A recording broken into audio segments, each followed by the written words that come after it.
You're listening to All Things Sports with Mike Davis. Hello, and thank you for joining me today. You are listening to All Things Sports with Mike Davis. If you're listening on Spotify or Anchor, I thank you for spending your time with me. If you're listening to the restream of this podcast on YouTube, go ahead and subscribe to the channel, like, and comment on the podcast video.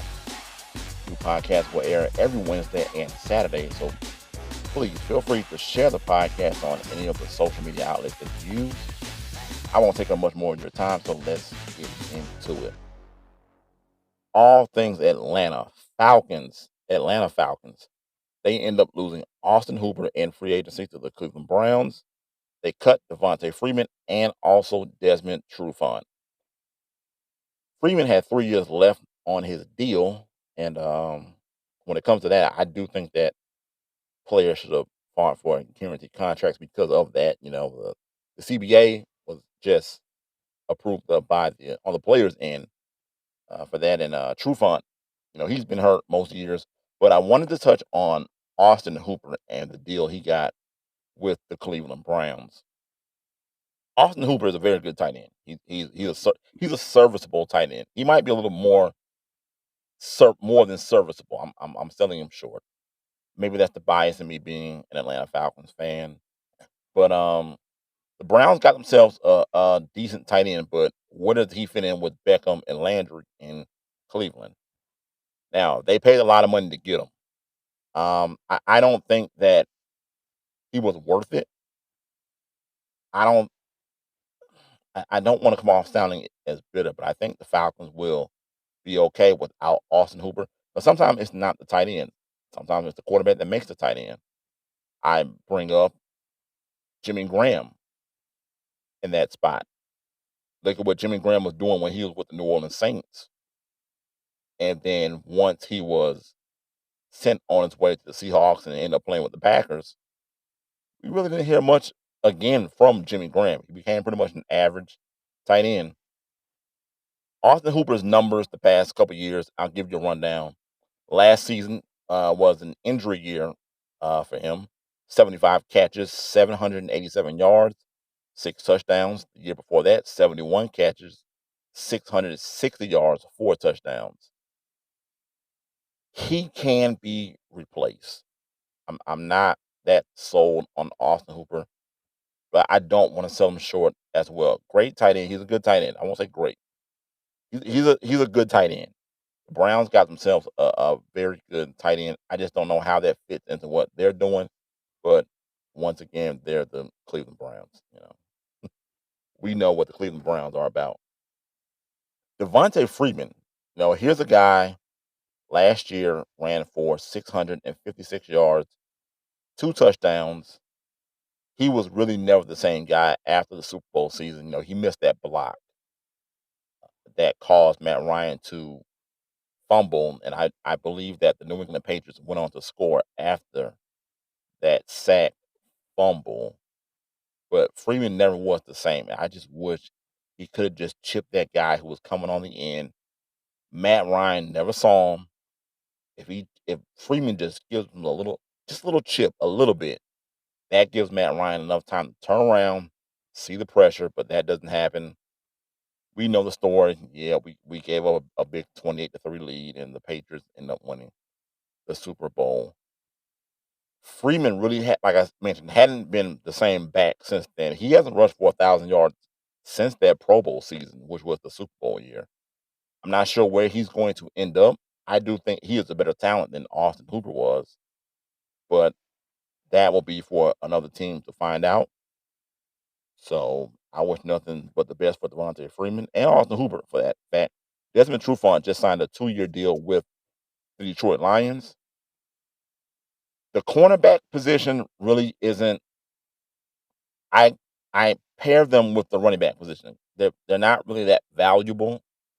You can go pick up a corner or a back here and there because the way the game is now, it's officiated more so toward the offensive side of the football.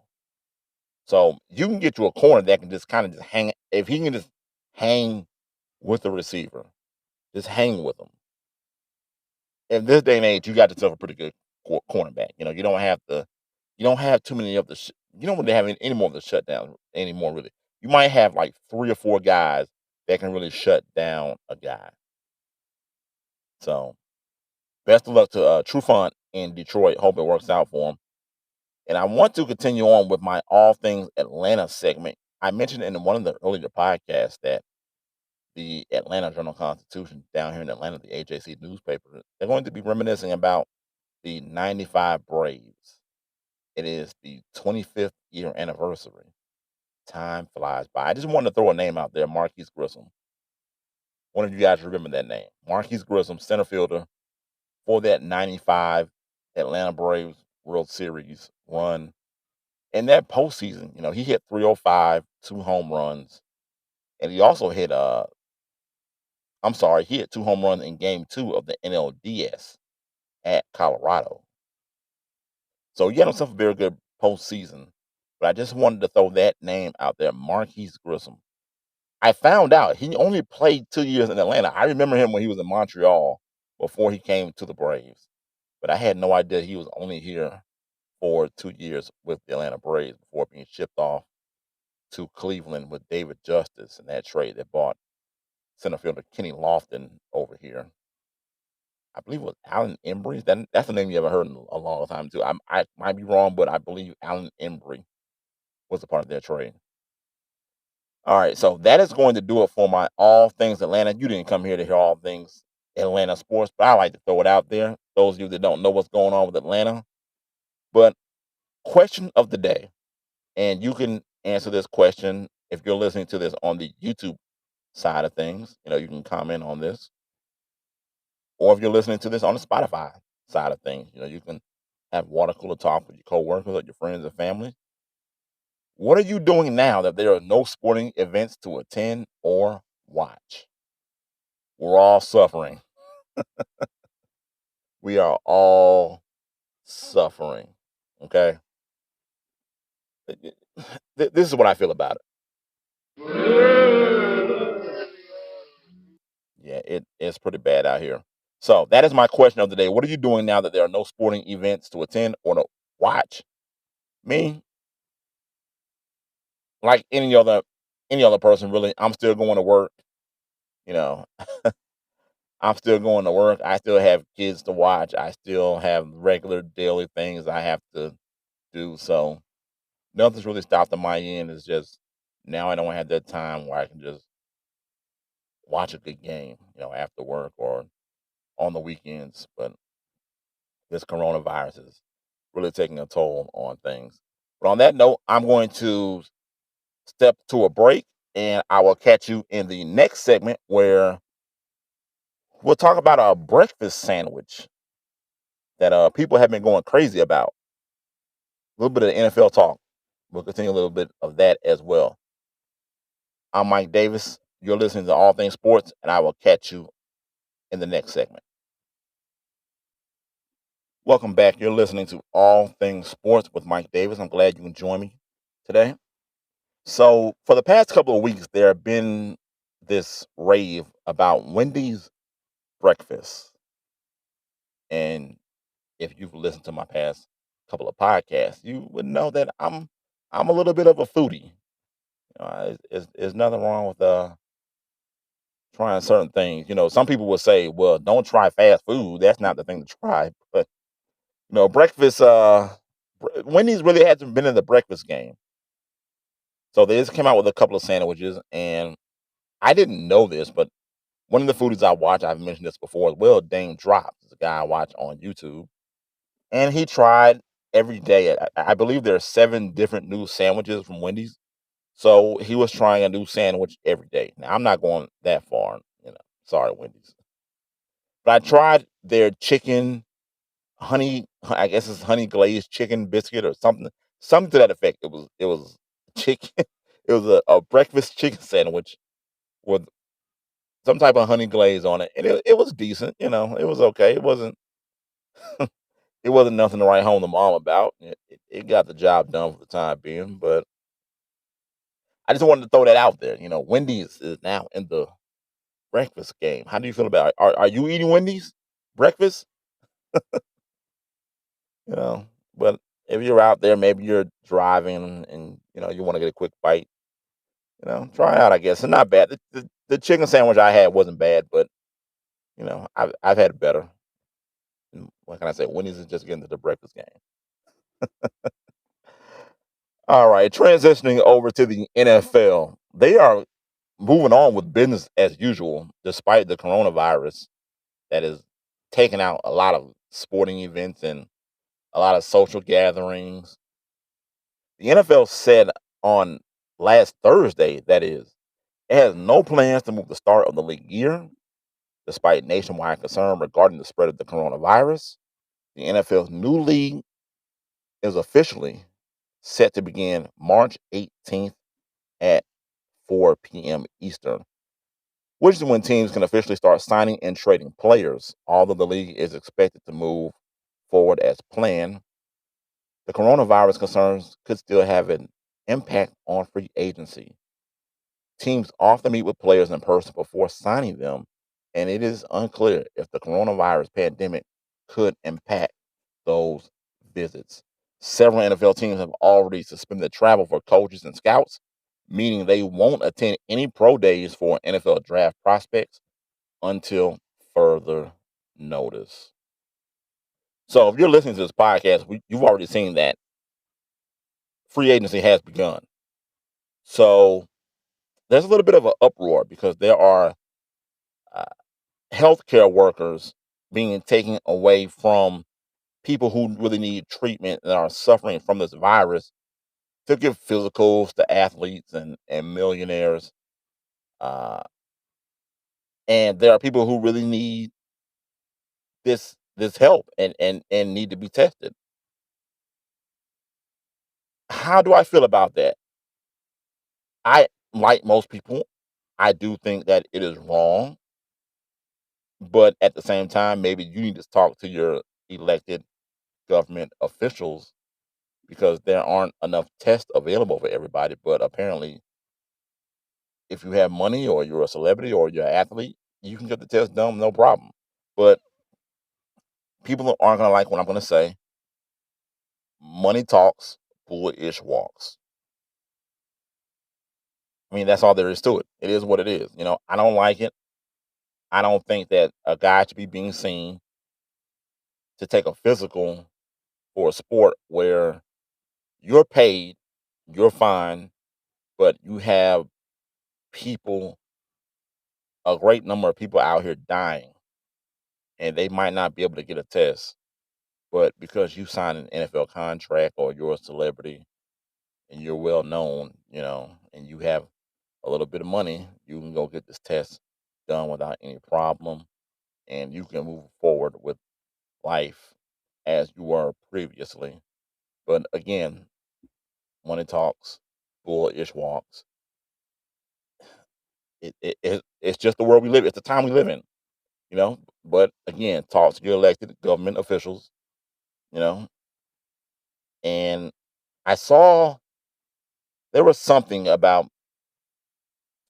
the Players Association with the NBA.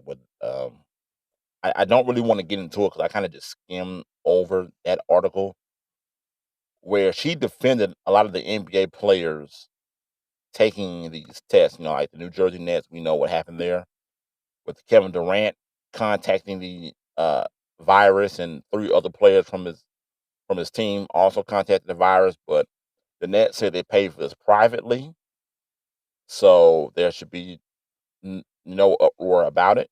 I get both sides, but you're taking healthcare people away from people who really need this. Especially with elderly people and young babies.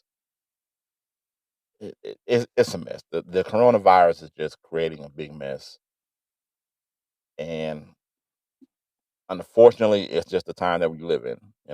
I can't. I don't know what else to say to that. So since I have nothing else to say, I will move on. Uh, Also to some more NFL talk. So as I mentioned earlier, the NFL players they agreed to a new CBA. NFL players voted to approve a new collective bargaining agreement with the league's owners, ensuring that the NFL labor peace will last through 2030 and clearing the way for a 17-game regular season as early as 2021. The vote to approve was close at 1,019 votes as opposed to 959 votes. Approval required a majority of the players voting. The 10-day voting period, during which any player who paid his NFLPA dues during the past calendar year was eligible to vote, which concluded at 11:59 p.m. Eastern Time this past Saturday. Before the voting, the NFLPA estimated that roughly 2,500 players were eligible to vote. The league's owners voted in February to approve the deal, so the players' approval was all that remained in order to secure it. The new CBA will allow the NFL to expand its regular season from 16 games to 17 games as early as 2021 and expand the playoff field from 12 teams to 14 as soon as the 2020 season. It also includes higher minimum salaries, improvements to benefits for current and former players, expanded rosters and practice squads, and changes to the league's drug and discipline policies, all of which will go into effect in 2020. The deal will increase the player's share of league revenue from 47% to 48% in 2021 and to at least 48.5% in any season in which 17 regular season games are played. So, my thoughts about the no strikes for at least 10 years with an extra game added, the playoff format. I don't know if I would have signed that deal for another 10 years. I wouldn't have signed that deal anyway in the first place. I think that players should have held out for more guaranteed. They should have held out for guaranteed money, period. Look at guys getting cut. Devontae Freeman was cut. Okay. Devontae Freeman had 3 years left remaining on his deal with the Atlanta Falcons. He will not see that remaining money. Todd Gurley was also cut today. He will not see the remaining money on that deal. Guys, you have to learn to stick together. The NBA, they do it. MLB players, they do it. For some reason, the NFL players, they don't want to miss any money. Any money. And I'm not understanding. I was ready for a strike with the NFL season, but these guys need to learn. You have to hold out for this guaranteed money because they play one of the probably the most violent sport of all professional sports. Outside of boxing and MMA, the NFL, my goodness, you got those three right there: NFL, MMA, and boxing. Those are violent sports. And guys are happy that they got this deal. But I think this is a win for the league, honestly. I mean, you get an extra regular season game. I'm pretty sure they will take away a preseason game. That means more travel, you know. So you take away a game, the preseason game, where you have starters who probably don't play in that game anyway. Now an extra game is added where those starters, guess what, guys? You are playing. You will be playing in that game, that extra game, this new 17 game season that is coming. You'll be playing. You won't be sitting on the bench doing that third or fourth preseason game. More than likely fourth. They're probably going to get rid of that fourth preseason game. So I think this is a loss on the player side. I don't get it, but apparently the players, the ones that paid their dues at least, they were fine with it. There were some guys that weren't fine with it. I believe Aaron Rodgers, he wasn't fine with the CBA deal. J.J. Watt from the Houston Texans, he wasn't fine with the deal at all. And speaking of the Houston Texans, they trade DeAndre Hopkins to the Cardinals for running back David Johnson. Can anyone make that trade make sense to me? Please. But first, the organization, the Houston Texans, Here's what I think of that trade. Trade was hot trash. Why do you trade one of your best receivers to a team for a guy who can't stay healthy to save his life? DeAndre Hopkins was arguably the 1, 2, 3 best receivers in the league. You put him right in there in that mix. You got Julio, DeAndre, and the other receivers are pick 'em. That's it. That's it. So Houston, you lose to the Kansas City Chiefs in the divisional round of the playoffs last year. Cardinals, you're coming off a 5-10 season. I don't see how this trade makes any team better, honestly. Honestly. Now, there were some rumblings about Bill O'Brien rubbing players the wrong way. I won't get into that now. I'll save that for the next podcast. But there are some rumblings about him rubbing players the wrong way. And maybe that did have something to do with it. Apparently he didn't like the way so much as how DeAndre Hopkins moved around in these streets with his baby moms and his kids and whatnot. I don't know if that's true, but those are the reports that are coming out. Don't don't shoot the messenger. I'm just the messenger. I'm just telling you what was said. This is what is being said about Bill O'Brien.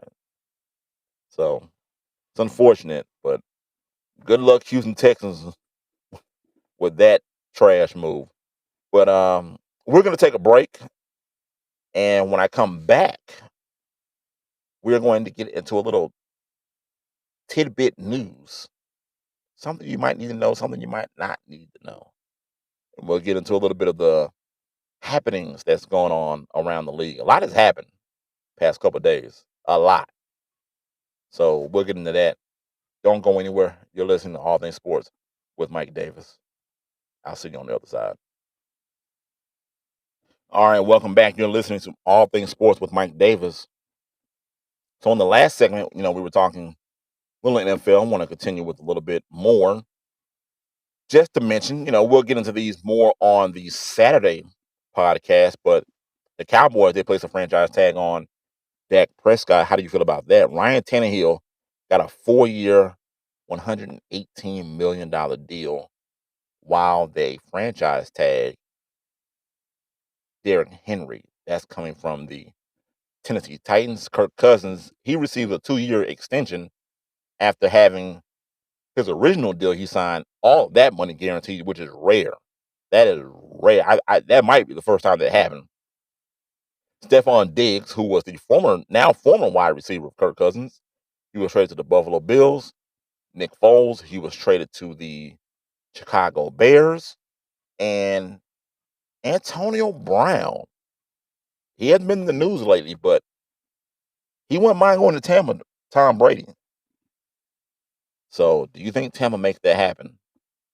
We'll get into most of those, well, all of those discussions I just mentioned on the next podcast. A little tidbit. So not much sports going on. And, when you're sitting at home, you're trying to find certain things to do. So Sarah J was trending. Sarah J, you know who she is. She was trending Saturday on Twitter. And you might be asking, Sarah G, what does she have to? I know who she is, but why was she trending? Well, she was trending after former President Barack Obama. I'm sorry, I messed that name up. Barack Obama. I'm sorry. Boo myself. Give me a boo. Give me a boo right now. That's horrible. You don't treat the former president that way. One of the best presidents this country has ever seen. Maybe the best. Will we be in this situation that Mr. Mr. Barack Obama, Mr. President, was still president of the United States? Maybe not. I don't know. But anyway, Sarah J, she was trending Saturday on Twitter after former President Barack Obama followed her. It seems to be that, just my opinion, the former president, Mr. Obama, had nothing to do but follow Sarah J. And you know who Sarah J is. Don't ask. We all know who Sarah J is. I know this is a family show. This is a kid-friendly show. This is a show you can listen to when your kids are in the car riding with you. But one day, when they're a little older, you can tell them all about Sarah J. Okay. Don't let Michelle know that Barack was following Sarah J. Don't let her know. We don't need those kind of problems in the Obama household. All right, continuing on. NFL news. The NFL dominated the sports world without anything else going on because of this coronavirus. Tom Brady. Tom Brady looks like he is going to the Tampa Bay Buccaneers. News comes after Brady said his goodbye to the New England Patriots in a series of Instagram posts on Tuesday, ending his 20-year run with the only NFL team he has ever known. Although my football journey will take place elsewhere, I appreciate everything we have achieved, and I'm grateful for our incredible team accomplishments, he wrote.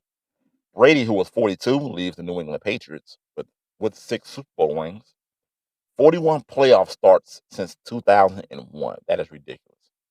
In recent years, Brady has repeatedly said that his goal is to play until he is 45, but he and the Patriots couldn't come to an agreement on a contract extension during the offseason, and because of this signing with the Bucks, they will lose Jameis Winston to free agency, who led the NFL in passing. I had no idea he led the league in passing.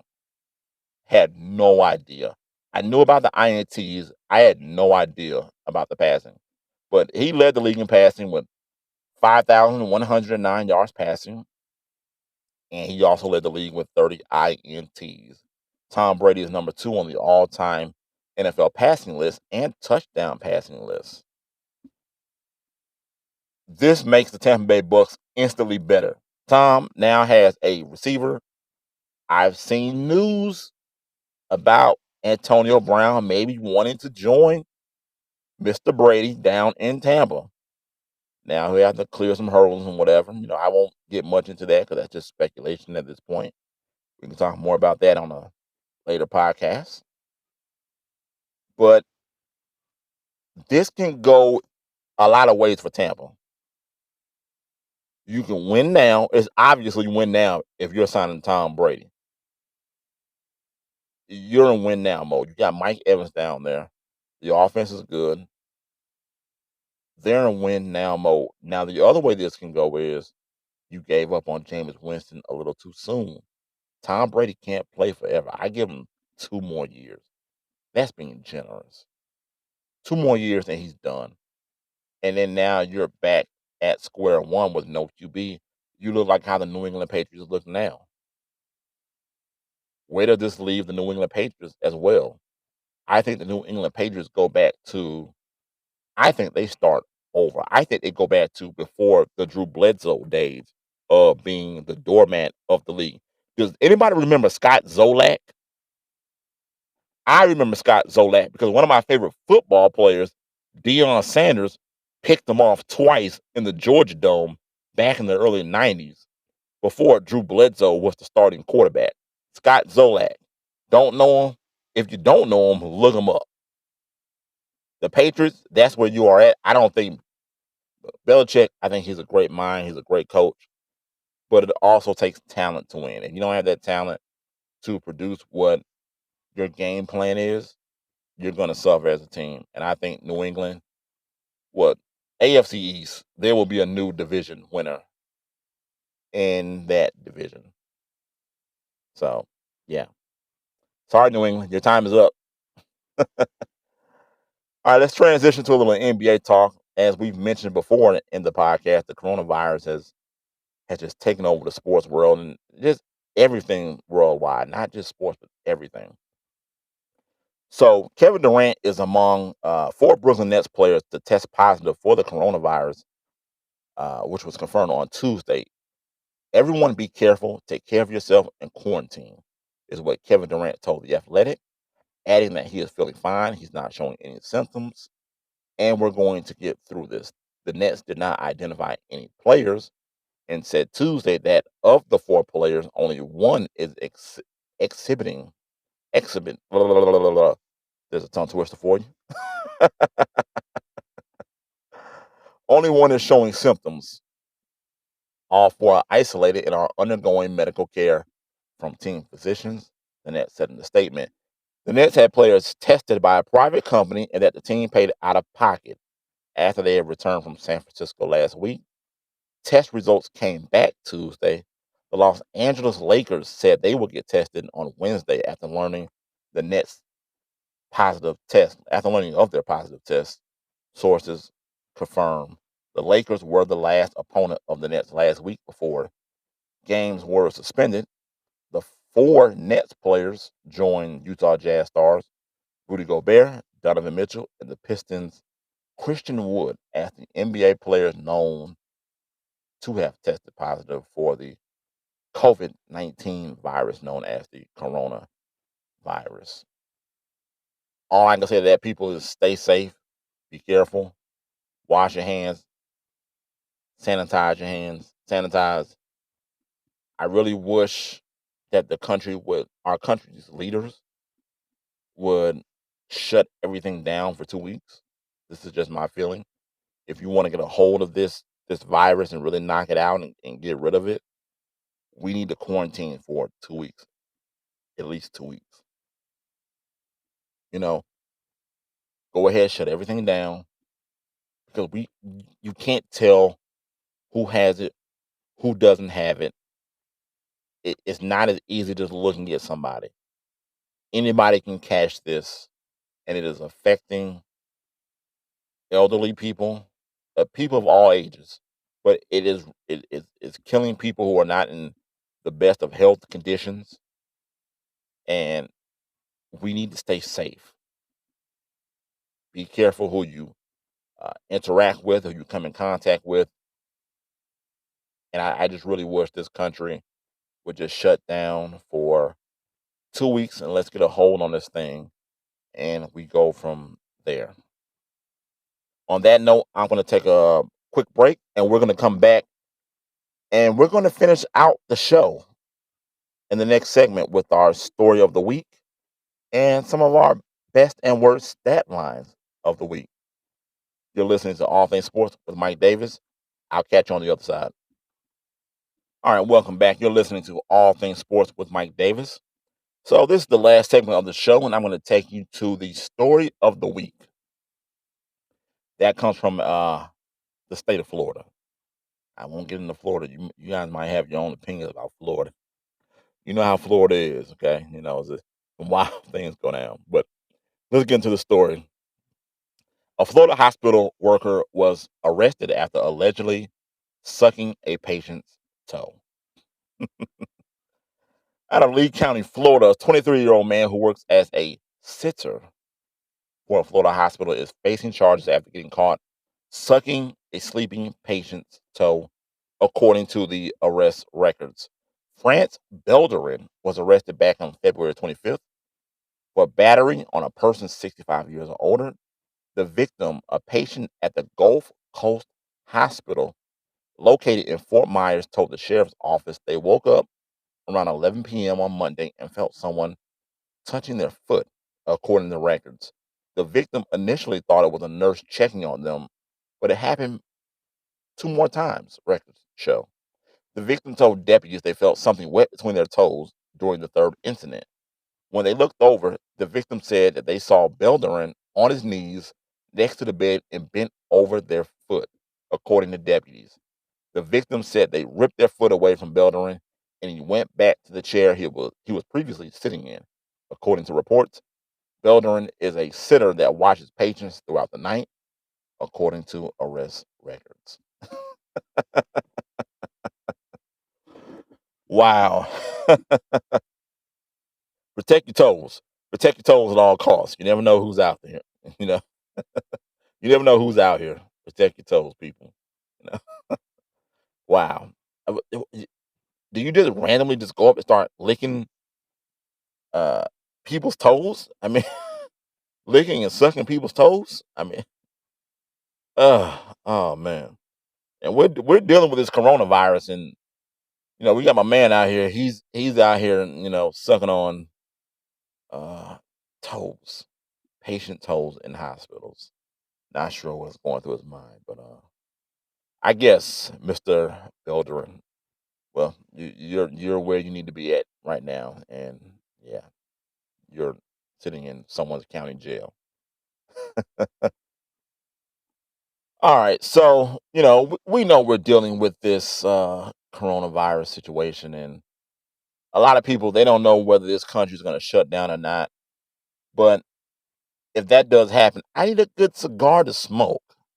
So if you're listening to this on the YouTube side, comment with a good cigar, a good stogie, you know, to add to the humidor. I'm looking to add to my collection, and I have an odd one. It's can't think of it right now, but I just recently purchased an odd cigar.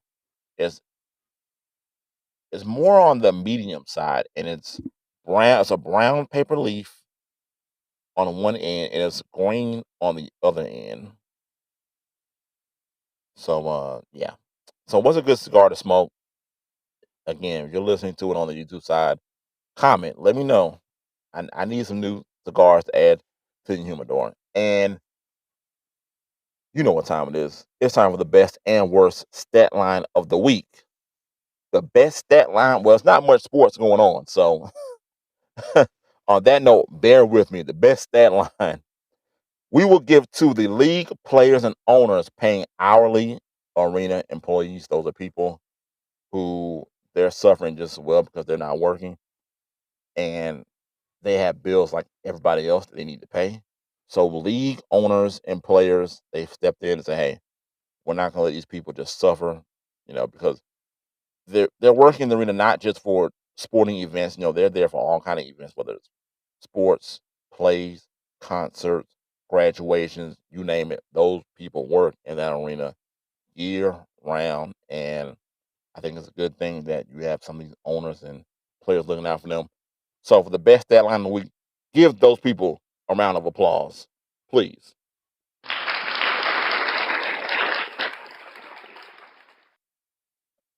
Thank you. On that note, the worst stat line of the week.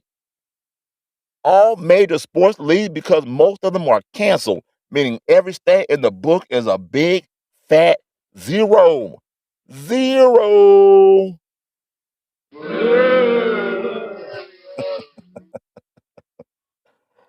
That's how I feel about that. Yeah, it's going to be a while before we get some sports to come back, but we're pushing through it.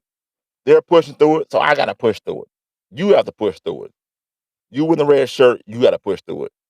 You in the brown shirt, you got to push through it.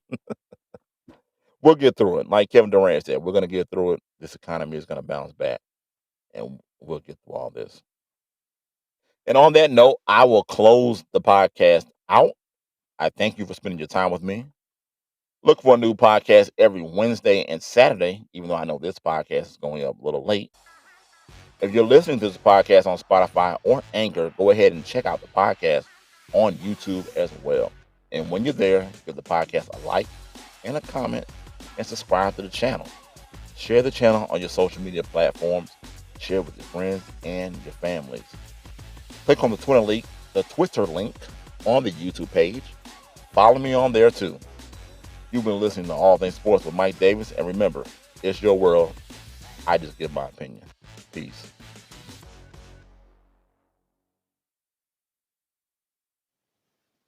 You're listening to All Things Sports with Mike Davis.